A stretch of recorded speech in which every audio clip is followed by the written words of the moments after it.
Shalom saudara terkasih dalam Tuhan, kembali lagi dalam channel Revival Fire City dengan program News from the Future.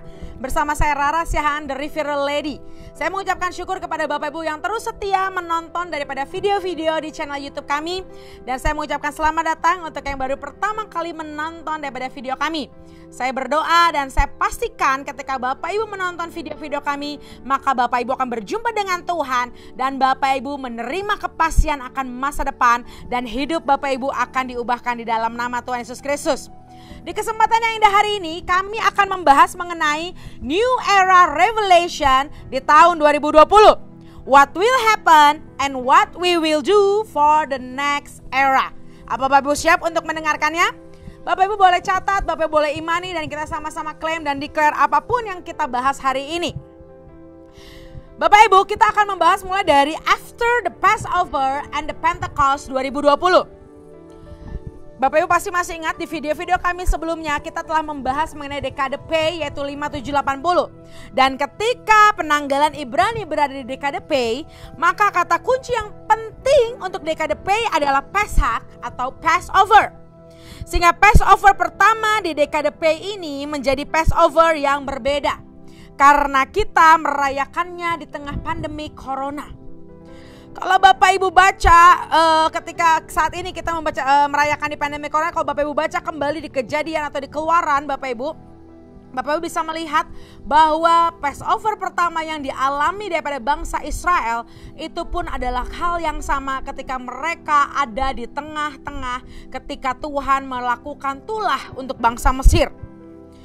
Bapak bisa baca di firman Tuhan ketika itu orang Israel merayakan Passover pertama kali ketika saat itu Tuhan sedang melepaskan tulah atas bangsa Mesir, itu ada di kitab Keluaran, Bapak Ibu bisa baca. Dan ternyata yang dahsyatnya bukan hanya Passover, tapi juga kita akan merayakan Pentakosta tahun 2020 ini menjadi Pentakosta yang luar biasa. Dan bahkan Tuhan mengatakan bahwa tema Pentakosta tahun 2020 adalah The Marvelous Pentecost. Hal ini luar biasa karena selama 2000 tahun setelah Pentakosta pertama Bapak Ibu di Upper Room Jerusalem, kali ini kita mengalami peristiwa yang sama, di mana ketika itu murid-murid Tuhan Yesus sedang dikarantina di atap, sedang dikarantina di lotong Yerusalem. Dan ketika saat yang sama, saat ini 2020, ketika kita sedang menantikan Pentakosta, kita pun sedang mengalami yang namanya karantina di tengah krisis. Dan bukan hanya demikian Bapak Ibu, karena Pentakosta yang pertama terjadi di Israel, yaitu bahwa murid-murid sedang mengalami di tengah krisis di bangsa Israel. Bukankah hal itu sama dengan apa yang kita alami?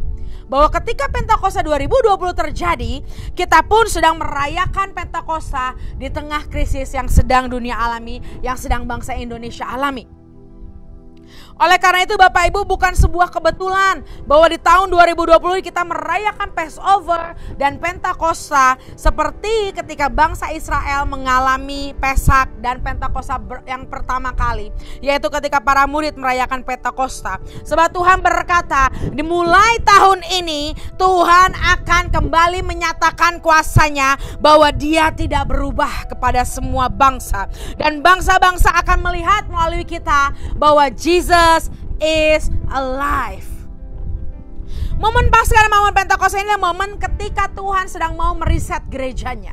Tuhan mau meriset gerejanya dan meriset bangsa-bangsa. Sehingga kita mengenal bahwa di tahun ini Tuhan lagi mau bilang, back to the new beginning, back to the new fresh again for future mandate. Oleh karena kita terima sama-sama Bapak Ibu, ini kejadian yang luar biasa karena kita mengalami new beginning. Sama seperti bangsa Israel mengalami peristiwa yang pertama, kita pun merasakan hal yang demikian terjadi di era tahun ini di 2020. Paskah adalah momen di mana ketika kita menerima salvation. Paskah adalah momen ketika kita menerima keselamatan. Dan ketika darahnya tercurah, maka past is over. Tetapi kalau Bapak Ibu perhatikan, Pentakosta adalah sesuatu yang berbeda. Karena adalah momen di mana kita menerima revelation and dominion. Ketika kita menerima pewahyuan dan kekuasaan atau otoritas. Sehingga kita akan menerima revelation and dominion untuk kita masuk era yang baru. Untuk kita masuk daripada musim yang baru. Sehingga saya percaya bahwa setelah Pentakosta 2020 ini, kita semua Bapak Ibu yang percaya, kita akan menapaki era yang baru di dalam nama Tuhan Yesus. Selanjutnya Bapak Ibu, kalau kita lihat itu adalah tentang Passover dan Pentakosta di tahun 2020 ini. Kalau Bapak Ibu menangkapnya, maka itu akan terjadi di hidup Bapak Ibu saudara terkasih dalam Tuhan. Tapi selanjutnya Tuhan lagi singkapkan buat setiap kita. Ternyata di era sekarang ini, di era baru ini, Tuhan sedang membuat new normal in a new era. Tuhan sedang membuat kelaziman yang baru di era yang baru. Akan ada kelaziman yang baru di era yang baru ini. Artinya gini Bapak Ibu, dulu itu bukan suatu kelaziman. Tapi ternyata di era ini itu menjadi suatu kelaziman. Dan kita harus tahu Bapak Ibu, dan kita harus bersiap. Dan kita harus punya adaptasi yang tinggi untuk kita bisa menghadapi kelaziman yang baru ini. Yang pertama-tama, apa kelaziman baru atau new normal in a new era? Yang pertama adalah global village.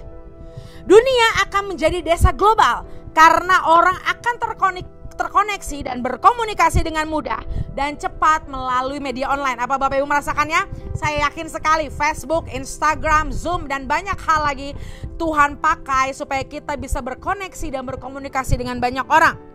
Tidak ada lagi kata jauh dan terpisah karena jarak. Sebab akan muncul yang namanya media online yang lebih canggih, bahkan yang sangat diupdate lagi. Sehingga itu akan menjadi alat yang komunikasi yang lebih baik buat setiap kita. Kita lihat di era ini alat komunikasi media sosial internet akan semakin lebih canggih. Karena ini waktunya Tuhan sedang bilang ada new normal yang baru, yaitu global village atau desa global di dunia.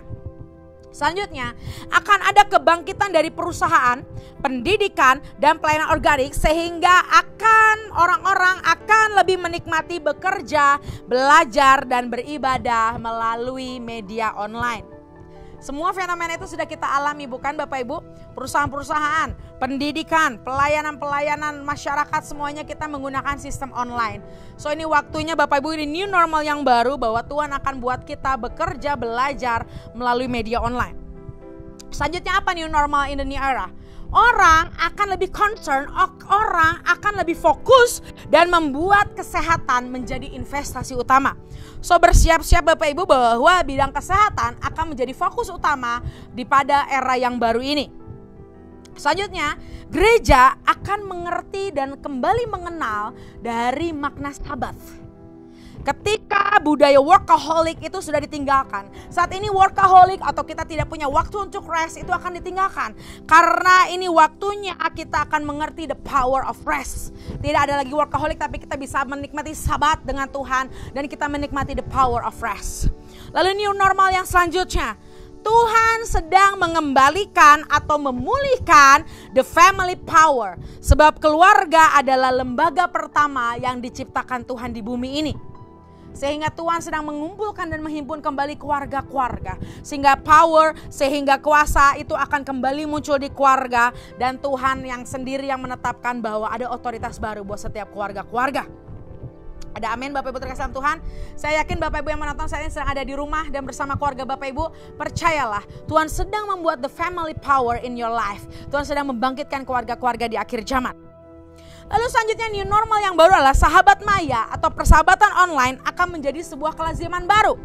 Di mana sebenarnya kalau kita lihat mengenai sahabat maya atau teman-teman online itu ada keuntungan dan kerugiannya. Tapi ini new normal yang baru bahwa kita akan lebih mudah berinteraksi, kita memiliki hubungan dan koneksi melalui teman-teman kita melalui online atau melalui internet, yaitu sehingga disebut dengan sahabat maya.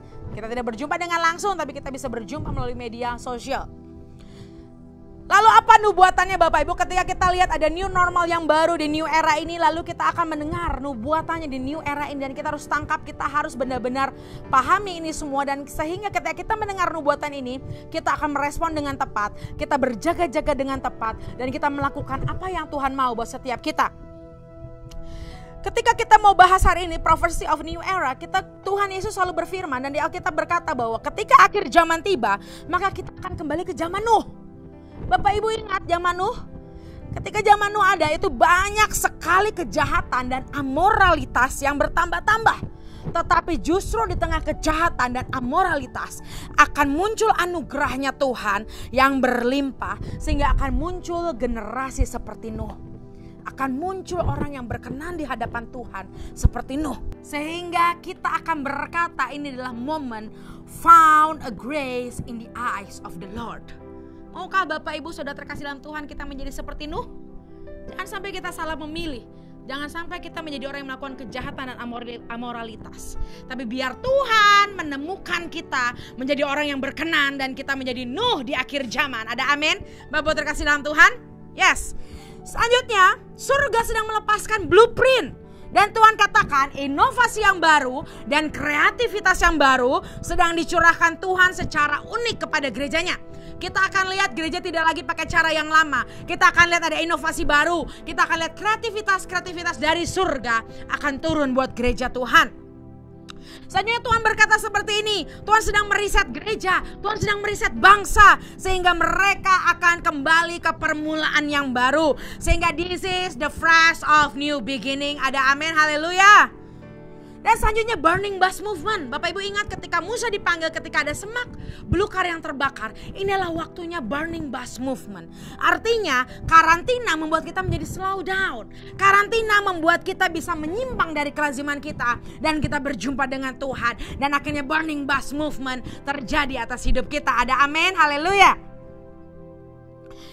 Dan Tuhan saat ini sedang bekerja dengan dahsyat Bapak Ibu. Karena di balik semua goncangan, di balik semua wabah ini, Tuhan sedang kembali menyelaraskan bangsa-bangsa. Tuhan kembali menyelaraskan gerejanya. Sehingga gereja dan bangsa-bangsa seirama dengan Tuhan, seirama dengan hatinya. Sehingga mereka kembali pada destiny mereka. Dan mereka tahu apa tujuan daripada mereka tercipta di dunia ini. Dan selanjutnya profesi yang mau Tuhan sampaikan adalah di era yang baru ini, khususnya 10 tahun ke depan, kegerakan para nabi akan Tuhan munculkan di Indonesia. Dan akan ada mobilisasi kegerakan para nabi dan akan memberkati bangsa-bangsa. So kita percaya prophetic movement, kebangkitan nabi-nabi akan ada di Indonesia. Dan itu akan menyebar sampai ke bangsa-bangsa, haleluya. Ini saatnya Bapak Ibu. Dan selanjutnya kita dengar, selanjutnya Bapak Ibu dan saya, ayo kita sama-sama kencangkan ikat pinggang kita. Kita kencangkan tali pinggang kita. Sebab ini waktunya kita akan berlari mendahului hujan. Ini waktunya kita seperti Elia. Kita mau berlari. Kita mau berlari nantinya menjadi lelah. Dan kita akan mendahului hujan. Dan selanjutnya Tuhan katakan, church is shifting to the kingdom era. Ini waktunya gereja akan berubah. Dan gereja akan memasuki era kerajaan. Di mana gereja akan menduduki dan menaklukkan 7 gunung yang sudah Tuhan siapkan buat setiap kita. Ada amin gereja Tuhan? Yes.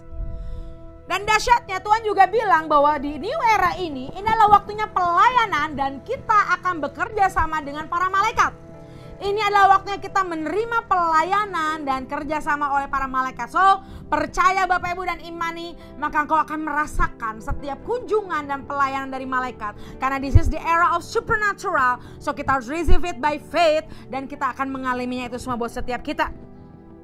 Selanjutnya Tuhan katakan dengan jelas bahwa di new era ini adalah penyaringan dan pemisahan. Tuhan akan menyaring dan memisahkan mana orang-orang yang berkenan di hadapan Tuhan, mana yang bukan. Tuhan saat ini benar-benar memisahkan gandum dan ilalang. So hari ini kami berdoa dan kita semua berdoa bersama-sama biar Tuhan dapati kitalah gandum-gandum yang Tuhan sudah siapkan. Amin. Dan biar ilalang-ilalang dalam hidup kita Tuhan pisahkan. Tuhan saring dari hidup kita. Tuhan sedang melihat. Mata Tuhan sedang menilik kedalaman hati kita. Sehingga setiap kita terpilih dan setiap kita menjadi orang dipanggil dan dipilih oleh Tuhan. Oleh anugerahnya di dalam nama Tuhan Yesus. Haleluya. Yes. Dan Tuhan katakan dengan jelas 2020 ini. Dari 20 bulan ada 12 bulan Bapak Ibu. Tapi Tuhan katakan dengan jelas bahwa 4 bulan pertama adalah 4 months for pushing. Artinya 4 bulan untuk mengejar. 4 bulan kita untuk berjuang dan kita benar-benar mencari kehendak Tuhan. Dan 4 bulan berikutnya adalah 4 months for overtaking. Artinya Tuhan lagi mau bilang 4 bulan selanjutnya adalah waktu kita overtaking. Waktunya kita berdoa, kita bersuruh, kita ambil alih apa yang menjadi bagian kerajaan surga. So kita harus aktif for overtaking. Ini 4 bulan yang kedua. Dan 4 bulan yang ketiga Tuhan katakan 4 months for full restoration. Ada amin Bapak Ibu terkasih dalam Tuhan. So kita mau percaya dan kita imani akan ada pemulihan total di 4 bulan yang ketiga. Lalu kita akan bahas selanjutnya ketika kita sudah mendengar the new normal in the new era. Kita mendengar prophecy in the new era. Lalu kita akan sama-sama belajar mengenai strategy of the new era. Kita akan lihat strategi-strategi di era yang baru. Yang pertama adalah terjadi great season of transfer wealth. Bapak Ibu bisa buka nanti di Mazmur 105 ayat 36-37. yaitu ketika tulah yang terakhir terjadi di bangsa Mesir, anak-anak sulung bangsa Mesir itu binasa dan akhirnya Israel keluar, tapi mereka keluar tidak dengan tangan hampa. Tapi harta, benda, kekayaan Mesir menjadi bagian orang Israel. Artinya Tuhan mau bilang ketika tulah itu berhenti, ini waktunya kita sebagai anak-anak Tuhan, kita akan menerima the great season of transfer wealth in the name of Jesus. Ada amen? Yes, I receive it in Jesus name. Lalu kedua, selanjutnya Tuhan mau katakan strateginya adalah Global Economic Plan, atau saat ini Tuhan mau bilang ada rencana ekonomi global yang mau Tuhan perbaharui. Ekonomi global tidak bisa pakai cara yang lama, tapi Tuhan akan mereset semua ekonomi global. So inilah strategi yang Tuhan mau berikan, sehingga ekonomi global bukan lagi ekonomi global yang dulu, dan kita akan melihat bahwa tidak ada yang bisa menghancurkan ataupun menurunkan daripada ekonomi global. Selanjutnya Wall Street dan ekonomi Amerika akan mengalami banyak koreksi. Kita akan lihat tangan Tuhan bahwa strategi di new era ini bahwa akan banyak koreksi untuk perekonomian di Amerika Serikat. Selanjutnya strateginya adalah rempah-rempah. Bapak Ibu dengarkan, rempah-rempah akan menjadi komoditas yang kembali diminati oleh bangsa-bangsa, dan rempah-rempah akan menjadi pasar baru buat dunia. Wow, haleluya. Kalau Bapak Ibu ingat sejarah, tujuan kenapa banyak penjajah datang ke Indonesia, salah satunya karena rempah-rempah. So kita bersyukur, artinya ketika Tuhan mau bangkitkan kembali rempah-rempah, artinya Indonesia akan dikenal di mata dunia dan Indonesia akan memberkati bangsa-bangsa. So be ready, karena Tuhan sedang memberikan strategi buat setiap kita. Rempah-rempah akan menjadi komoditas yang akan diminati oleh bangsa-bangsa. Selanjutnya, Tuhan katakan strategi di new era ini, investasi kepada perusahaan teknologi kesehatan akan berkembang begitu pesat. Akan banyak muncul teknologi-teknologi kesehatan yang muktahir, yang begitu canggih. Tapi hati-hati Bapak Ibu, karena di balik alat-alat kesehatan yang canggih itu akan banyak yang ditunggangi oleh antikristus. So waspada, berjaga-jaga, minta kepekaan daripada Roh Kudus. Dan selanjutnya Tuhan katakan bahwa dunia hiburan dan industri musik akan dipercanggih oleh teknologi-teknologi yang baru. Sehingga melalui handphone atau komputer, orang akan dibawa seolah-olah mereka berada di teater. Jadi Bapak Ibu akan ada inovasi baru, teknologi yang canggih untuk dunia hiburan dan musik. Sehingga walaupun mereka mendengar melalui handphone, melalui komputer, tapi mereka akan merasa dimensi mereka itu berada di teater atau di bioskop atau di sinema Bapak Ibu. Sehingga inilah strategi yang Tuhan katakan tentang dunia musik dan dunia hiburan. Selanjutnya Tuhan katakan beberapa perusahaan raksasa akan tumbang, termasuk dalam dunia perbankan, sehingga akan terjadi banyak merger di dunia usaha. So hati-hati, terus berjaga-jaga dan berdoa supaya ketika itu terjadi Tuhan memberikan strategi-strategi yang baru dan kita melakukannya dengan ketaatan. Selanjutnya Tuhan katakan China akan bangkit. Dragon is waking up from the sleep. Dan Tuhan katakan bahwa negara China akan bangkit, dia akan bangkit dari tidurnya, dan China akan berusaha mengendalikan ekonomi dunia. Dan juga Tuhan katakan tentang militer China. Militer China akan tumbuh kuat terutama melalui angkatan laut mereka dan teknologi persenjataan di bawah laut. Dan juga selanjutnya, Tuhan sedang berurusan dengan Korea Utara, bukan hanya Kim Jong-un, tetapi semua Firaun di sana di Korea Utara yang sedang hidup di bawah tulah, dan sampai itu terjadi semuanya akan terus ada sampai Korea Utara mengalami yang namanya reformasi. Dan akan ada United Korea di mana roh perdamaian dan persatuan sedang dicurahkan atas Korea. Haleluya. Dan Tuhan katakan buat Jepang, Japan is dawning. Kebangkitan industri buat negara Jepang, dan sama-sama kita mau berdoa dan kita sama-sama dukung dalam doa karena di waktunya Jepang akan bangkit dan di mana ada industri yang bangkit di negara Jepang. Haleluya. Selanjutnya untuk Israel. Israel will start move to reclaiming and retaking. Tuhan katakan bahwa Israel akan mulai reclaim sesuatu dan retaking, dan dia akan mengalami suatu hal yang dahsyat bersama Tuhan. Amerika Serikat atau US election will determine the Israel destination.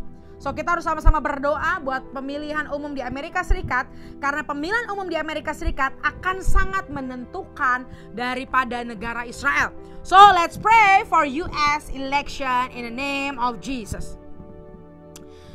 And the next is Trump is God's candidate. Trump adalah kandidat dari Tuhan. and the target of the enemy. Tapi juga Trump adalah target daripada musuh. So kita harus banyak berdoa buat pemilihan umum Amerika Serikat. Kita berdoa untuk orang-orang yang Tuhan pilih. Guilt and assassin.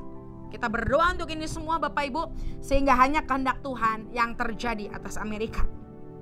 Selanjutnya Tuhan katakan, sumber daya alam dan mineral yang baru akan muncul di Indonesia. In the name of Jesus, amen. Bapak Ibu bersiap karena akan ada sumber-sumber daya alam yang baru, mineral-mineral baru yang tiba-tiba muncul. Dan orang akan menemukannya, dan orang itu akan diberkati, dan kita percaya ini waktunya buat Indonesia menemukan hal-hal yang baru di dalam nama Tuhan Yesus. Selanjutnya, Indonesia akan menjadi distributor kelimpahan untuk bangsa-bangsa. Ada amin? Kita harus imani dan percayai bahwa Indonesia akan bangkit dan menjadi distributor kelimpahan untuk bangsa-bangsa. Dan selanjutnya Tuhan katakan akan banyak tokoh politik dan konglomerat baru yang muncul secara mendadak dan mengubah warna Indonesia. Di era yang baru ini Tuhan katakan Tuhan lagi bangkitkan tokoh politik, konglomerat baru, dan dia akan mengubah warna dari Indonesia. Dan bersiap untuk Agustus, September, dan Oktober akan ada push will coming again. Artinya ada tekanan, ada goncangan, tapi justru itu yang akan memaksa banyak orang untuk masuk dalam kehendak Tuhan. Tapi itu akan memaksa orang untuk menggenapi apa yang Tuhan katakan tentang hidup mereka. So kita berdoa Bapak Ibu untuk Agustus, September, dan Oktober bahwa Tuhan akan memberikan push atau tekanan atau goncangan, dan kita harus berjaga-jaga dan kawal itu semua dalam doa. Ada amin Bapak Ibu? Tapi ketika goncangan tekanan itu datang, tapi itu akan memaksa kita untuk kita masuk dalam destiny yang sudah Tuhan berikan buat setiap kita. Oleh karena itu Bapak Ibu, tadi kita sudah bahas mengenai Passover, Pentecost, kita bahas tentang new normal, kita bahas tentang prophecy dan strategi. Bapak Ibu mari setiap kita responi dengan tepat. Kita minta terus, hati kita terus menyala-nyala, roh kita terus berdoa, kita kawal dalam doa, jangan kita menjadi lemah, tapi kita terus semangat dan kita percaya bahwa ada agenda Tuhan yang luar biasa buat setiap kita. Oleh karena itu hari ini kita mau sama-sama, Tuhan juga katakan secara khusus buat semua orang yang menonton YouTube ini, Tuhan katakan bahwa Tuhan bilang bahwa kita harus sama-sama memiliki respon hati yang tepat ketika nubuatan, ketika agenda Tuhan terjadi atas hidup kita. Jangan kita salah ambil keputusan, jangan salah kita merespon atau salah kita memberikan asumsi atau pendapat kita. Tapi biarlah kita melakukannya berdasarkan kita mencintai Tuhan dan kita taat melakukan apa yang Tuhan perintahkan buat setiap kita. Ada amin Bapak Ibu? Soalnya saya mau berdoa buat secara pribadi. Tuhan katakan untuk seorang yang namanya Winda Veronica. Tuhan katakan ada pelangi sehabis hujan. Tuhan telah melihat air matamu, Tuhan mendengar tangisanmu, Tuhan mendengar setiap jeritanmu. Dan akan ada pemulihan dalam hidupmu sehingga air matamu akan berhenti dan air hujan dalam hidupmu akan berhenti. Karena ada impian yang akan Tuhan berikan buat hidupmu. Impian yang jadi nyata Tuhan katakan. Setelah air mata itu ada, setelah itu kau akan melihat impian jadi nyata pelangi dalam hidupmu. Sehingga kamu harus semangat dan beriman karena ada masa depan yang sudah menantimu. Amin untuk Winda Veronica. Yes. Tuhan juga memberikan nubuatan Bapak Ibu kepada Anda yang lahir tanggal 5 bulan 5. Berarti 5 Mei Bapak Ibu. Dan Tuhan katakan kalau engkau saat ini sudah mau menyerah, kau sudah hampir hopeless, kau karena pikir banyak pintu kesempatan tuh tertutup buat hidupmu. Tapi Tuhan juga bilang kau saat ini belum menemukan pekerjaanmu, belum menemukan destinimu. Tapi Tuhan katakan di ulang tahunmu hari ini, birthdaymu di tahun ini, Tuhan akan mengunjungi engkau dalam mimpi dan memberitahu apa yang menjadi bagianmu. Untuk seseorang yang ulang tahun di 5 Mei tahun ini, bersiap-siap in your birthday, di ulang tahunmu kau akan mendapat kunjungan ilahi daripada Tuhan Yesus. Yes. Dan Tuhan katakan ada seorang ibu, mungkin itu ibumu atau engkau sendiri yang menonton ini, bahwa ibu ini terkena stroke. Dan Tuhan bilang Tuhan mau memulihkan keadaanmu, Tuhan mau memulihkan sukacitamu khususnya, ya. Tuhan akan pulihkan hatimu, pulihkan sukacitamu, sehingga ketika engkau bersukacita, Tuhan akan memulihkan seutuhnya hidupmu. Dan kau akan lihat mujizat demi mujizat terjadi atas hidupmu di dalam nama Tuhan Yesus. Ada amin? Saya percaya ini adalah pesan-pesan secara personal yang mau Tuhan sampaikan buat setiap kita. Imani dan tangkap itu Bapak Ibu, dan itu akan jadi nyata buat setiap hidup kita. Haleluya. Demikian kita sudah mengakhiri daripada program News from the Future hari ini. Saya berharap dan saya bersyukur dan saya juga percaya bahwa Bapak Ibu semua pasti diberkati, Bapak Ibu semua mengalami perjumpaan dengan Tuhan. Oleh karena itu jangan lupa untuk like, share, dan subscribe YouTube kami. Dan juga sebarkan ke banyak orang, ke rekan Bapak Ibu, saudara Bapak Ibu, sehingga banyak orang menerima jamahan Roh Kudus. Banyak orang yang mengerti agenda Tuhan dan mereka selalu berjaga-jaga dan hidup mereka semua dipulihkan. Ada amin? Akhir kata, saya Rara Siahaan dari Filler Lady mengakhiri video ini dengan satu kata, tuntas.